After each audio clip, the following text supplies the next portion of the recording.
Bonjour à tous, c'est Lothar Benichou, je suis ravi de vous retrouver pour cette nouvelle vidéo.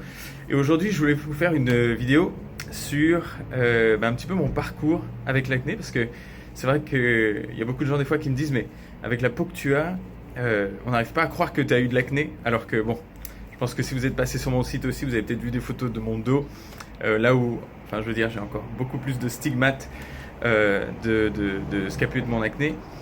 J'en avais aussi eu bien sûr sur le visage de manière très persistante. Alors au début c'était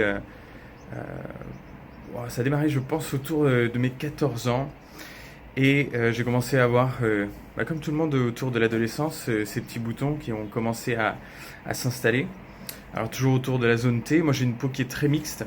Ça veut dire que j'ai une peau qui est très sèche et a tendance à rougir un petit peu sur les pommettes et une peau qui a tendance à un petit peu être beaucoup plus grasse autour de la zone T et donc bien sûr sur le nez, les ailes du nez et toute la partie du menton, etc. Alors maintenant c'est beaucoup plus équilibré donc il y a rien à voir avec tout ce qu'on sait faire, mais à cette époque-là c'était catastrophique. Après, ce qui s'est surtout passé, c'est que ça a commencé à s'accumuler sur le dos et j'étais complètement dans le déni en me disant voilà, c'est arrivé, je vais continuer de ne pas le regarder, ça va s'arranger tout seul. Je suis allé voir bien sûr des dermatos, etc. J'ai pu avoir certaines crèmes antibiotiques, le fameux Eriacné, vous savez, en, qui est en flacon liquide alcoolique qu'on peut placer sur le dos, etc. Mais je commençais à avoir vraiment des lésions importantes jusqu'à que ça devienne ce qu'on appelle de l'acné conglobata. Donc c'est vraiment une acné très profonde qui va laisser des cicatrices donc hypertrophiques et hypotrophiques, ça veut dire en creux ou un petit peu bombé. En fait, il y a un processus de cicatrisation où il y a une surproduction de collagène en fait. Et ouais, bref, ça a été le complexe de mon adolescence, quoi. J'habitais à Nice et je pense que toutes les amies que j'ai de cette période soit ont vu mon dos et savent de quoi je parle, soit m'ont jamais vu torse nu, soit m'ont jamais vu aller à la plage avec eux. J'avais toujours une bonne excuse pour pas le faire. Ouais, c'est vraiment pas une période agréable de ma vie et j'en avais aussi sur le visage. Du coup, voilà, c'était l'ensemble des choses et voilà, malgré tout ce que je pouvais faire, toutes les expérimentations que je faisais dans la salle de bain, de tester un petit peu tout ce que j'avais, j'arrivais pas du tout à avancer avec ça. Je me souviens aussi que voilà, j'avais pris aussi des antibiotiques à un moment, mais surtout autour de autour de mes 17 ans, donc c'était mon année de terminale. J'étais passé sur le Roaccutane. J'étais passé sur le Roaccutane et effectivement, pendant 6 mois, donc les 6 mois de traitement, etc., effectivement, j'ai eu tous ces effets un petit peu secondaires, etc. Mais ma peau commençait à être vraiment nette et ça m'a fait énormément de bien sur le coup. Je me souviens aussi que ça a perduré pendant ma première année de pharmacie aussi. Et après, quand j'ai eu mon concours, je me suis dit, ça y est, je vais pouvoir. Maintenant, je suis tranquille, j'ai moins de pression avec les cours, etc. Et c'est là que mon acné a recommencé à revenir. Et que je me disais, mais. J'avais un petit peu cette pensée dans un coin de la tête. Je me disais, si jamais elle revient, je sais pas quoi faire. Je sais pas quoi faire parce que j'ai pas compris ce qui s'est passé. Et je sais pas ce qui déclenche ça, etc. Donc, à partir de là, j'ai commencé à tout reprendre à zéro. À retester des crèmes hydratantes, retester tout ce que je pouvais trouver en pharmacie. Comme moi j'avais une acné qui par moments me grattait fort, je me suis aussi orienté vers le domaine un petit peu allergique. Alors, pendant longtemps j'ai été sous antihistaminique. Ça a aidé un tout petit peu, hein. Mais ça s'améliorait pas. Puis j'avais les dermatos qui me disaient non mais c'est pas possible que ce soit une acné parce que les acnés ça ne gratte pas. Ben, si, ça peut, visiblement. Et du coup, ouais, à partir de là, j'ai commencé à plonger parce que comme je faisais mes études de pharmacie, j'avais accès à pas mal d'infos et en même temps, je me disais, il faut aller un petit peu plus loin parce que visiblement la médecine actuelle est un petit peu restée dans des croyances qui ne me permettent pas d'aller assez profond. Du coup, je suis allé chercher en médecine chinoise. J'ai commencé à tester certaines herbes, certaines tisanes, etc. Ça ne s'améliorait pas. Je me souviens à l'époque que j'étais à Nancy. Ça devait être avant ma troisième année de pharma. Et qu'est-ce que j'avais fait? J'étais allé voir un acupuncteur, médecine chinoise, qui m'avait dit, mais est-ce que vous êtes stressé? Je lui ai dit, bah, je fais mes études et puis bon, c'est la vie normale, on est un petit peu stressé. Il me dit, oui, ben, faut pas être stressé. Ok. Et du coup, j'avais fait ces séances d'acupuncture qui ont pas vraiment aidé. Ça m'a juste permis peut-être de sentir un petit peu ce que c'était que la relaxation, etc. Après, je me souviens que j'avais plongé un petit peu plus dans tout ce qui était donc ces théories sur tout ce qui est allergisant et notamment les études alors c'est oui, on peut pas vraiment l'appeler docteur parce que c'est de l'ostéopathie, mais c'est c'est ce qu'on appelle la méthode Jezrey. Donc c'est un monsieur qui a ouais, qui a eu une vie pas très facile. Il a perdu son fils d'une crise d'asthme euh, très jeune, à l'anniversaire de ses 10 ans, je crois. Du coup, après, il a passé sa vie à essayer de comprendre un petit peu plus ce que c'était que l'asthme, mais ça l'a orienté vers l'ostéopathie. Il a découvert pas mal de processus inflammatoires qui étaient liés à la position du squelette, etc., notamment avec des subluxations des côtes, etc. Je me suis dit, ça y est, c'est ça, j'ai jamais entendu ça, il faut que je le fasse.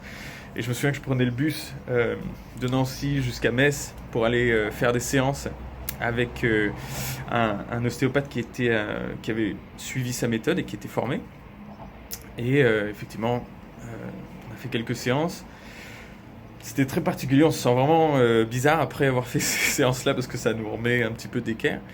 Mais pas vraiment d'amélioration au niveau de ma peau. Après, du coup, pour suivre encore cette logique des réactions inflammatoires en fonction du placement des méridiens et de l'irritation de certains nerfs profonds, il y avait toute une théorie sur les nerfs crâniens et la lésion qu'ils ont avec le lien qu'ils ont avec des infections dentaires ou effectivement des placements des dents, etc. Du coup, j'étais allé voir un dentiste, je lui avais expliqué par A plus B que j'avais des soucis de peau et que j'imaginais que ça pouvait être lié à une de mes molaires. Lui, il avait fait ce qu'il pouvait, il avait regardé effectivement, puis en même temps j'avais une petite douleur aussi, donc c'était un petit peu corrélé. Et puis du coup, alors il m'a soigné la petite carie que j'avais à cet endroit-là, et puis moi dans ma tête je me disais mince, ça perdure, etc. Et la chose qui s'est passée, c'est que quand il m'a soigné cette molaire, pendant peut-être 2 jours, j'ai pas eu de poussée. Pour moi, c'était déjà immense. Je me suis dit, waouh, ça y est, c'est ça. Après, effectivement, c'est revenu. Et je suis retourné le voir et je lui ai dit, non, mais là, si ça a marché une fois, c'est qu'il faut qu'on dévitalise. Il m'a dit, mais je ne vais pas vous dévitaliser une dent, etc. Je lui ai dit, si ça peut marcher, il faut prendre le risque. Et du coup, une grosse intervention, dévitalisation d'une de mes molaires. Pas de résultat derrière avec ma peau, donc je me suis retrouvé à parcourir comme ça un petit peu le monde, à droite à gauche, à tester toutes ces choses-là, à aller profondément. Après, j'ai eu le privilège aussi de pouvoir travailler en recherche au CNRS dans un laboratoire anti-infectieux à la faculté de Nancy. Superbe expérience, pas facile, mais super sur les bactéries multirésistantes, etc. Et à ce moment-là, ce que j'avais en tête, c'était toute la théorie autour du Demodex folliculorum. Donc c'est un acarien, donc c'est une espèce de parasite qu'on a sur la peau, mais voilà, qui est normalement bien toléré. On l'a tous sur la peau, ça fait partie de notre flore. Et chez certaines personnes, il y a des études chinoises qui avaient montré que ça pouvait générer des poussées, ça pouvait faire une acné, ça pouvait être responsable aussi de la rosacée, etc. Je me suis dit, super, c'est exactement des symptômes que moi je peux avoir. Donc qu'est-ce que j'ai fait? Je suis parti là, sur cette théorie-là. Voilà, donc j'ai avancé la vidéo. Donc ce que j'étais en train de vous expliquer, c'est que en faisant mon stage au CNRS, j'avais accès à pas mal d'outils de microscopie et de choses comme ça, et du coup, j'avais commencé à faire mes petites recherches sur ma peau et regarder où en était ma flore. Et je m'étais dit donc si jamais je trouve une plus grande quantité de Demodex, c'est que ça peut avoir un lien, etc. J'avais fait certains prélèvements suivant les protocoles qui étaient décrits dans cette étude chinoise. Effectivement, en cherchant beaucoup, j'ai pu trouver un de ces acariens, donc j'étais très content.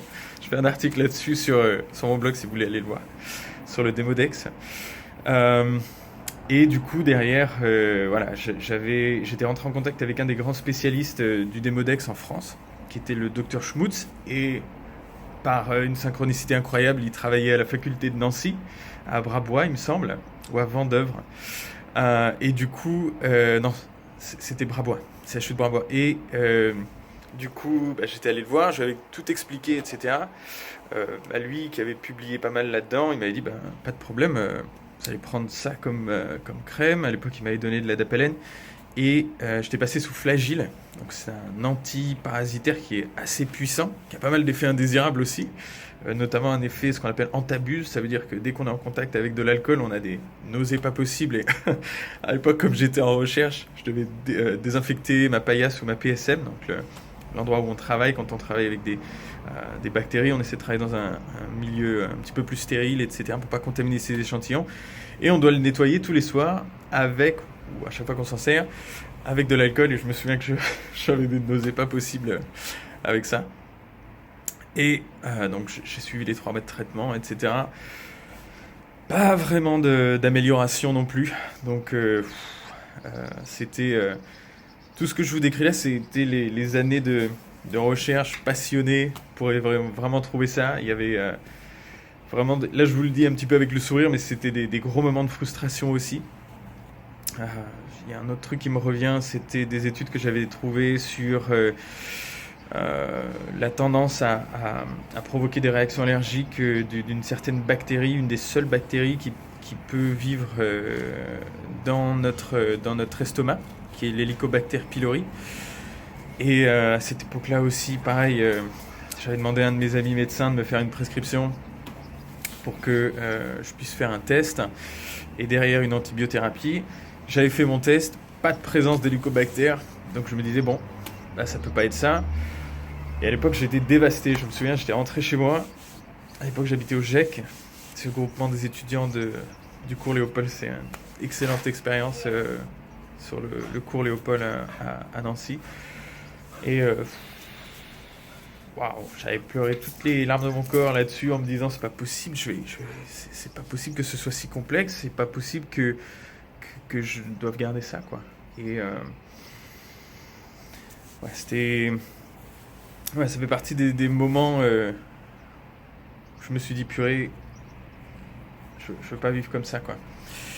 Et du coup, après tout ça, de toutes ces expériences, ce que ça m'a vraiment appris, c'est que voilà, ce qui est important, c'est de véritablement comprendre ce qui se passe. Et c'est vrai que dans la tête du débutant, dans la tête du disciple, celui qui est en train d'apprendre, on a l'impression qu'il y a des milliards de possibilités. Et la seule chose qu'il y a à faire, c'est de tacler toutes ces choses-là. Si vous faites quelque chose dans votre vie aussi, s'il y a des choses, des problèmes complexes que vous voulez régler, il faut revenir toujours à la réalité, c'est-à-dire au résultat. Et les théories, c'est intéressant, c'est bien, ça sonne bien, mais la seule chose qui est importante, c'est le résultat. Et du coup, voilà. Après, j'ai continué de reprendre les choses à zéro, de mettre en place tout ce que maintenant les gens qui sont dans mon programme peuvent découvrir point par point, puisque c'est un petit peu mon histoire, mon expérience. J'ai gardé uniquement les choses qui ont fonctionné pour pouvoir aller très vite. Alors moi, ça m'a pris une dizaine d'années. Et pour les gens qui sont dans mon programme, ils arrivent à des résultats dès la première semaine, de manière graduelle, etc. et arrivent à s'en débarrasser en quelques semaines pour certains, quelques mois pour d'autres. Et ça, c'est vraiment le pouvoir de se dire, ok, Je suis passé par des choses complexes. Maintenant, j'ai la capacité de pouvoir le transmettre à d'autres et de pouvoir les accompagner dans ce processus-là, parce qu'il y a toute une partie émotionnelle aussi sur le fait que voilà, il faut avoir confiance en ce qu'on fait, il faut pouvoir avoir des réponses précises à ces questions. Et c'est ce qui fait effectivement que ce qu'on fait c'est différent et que les gens ont les résultats qu'ils ont en fait. Donc voilà, si jamais vous avez des questions sur cette période-là, n'hésitez pas. Et puis si aussi il y a des choses qui ont résonné dans ce que je vous ai dit, si vous aussi vous avez fait des recherches sur le Demodex, ou si vous êtes passé par des antibiothérapies pour l'Helicobacter pylori, si vous avez dévitalisé des dents, si vous avez fait de l'acupuncture, je vous ai pas dit aussi.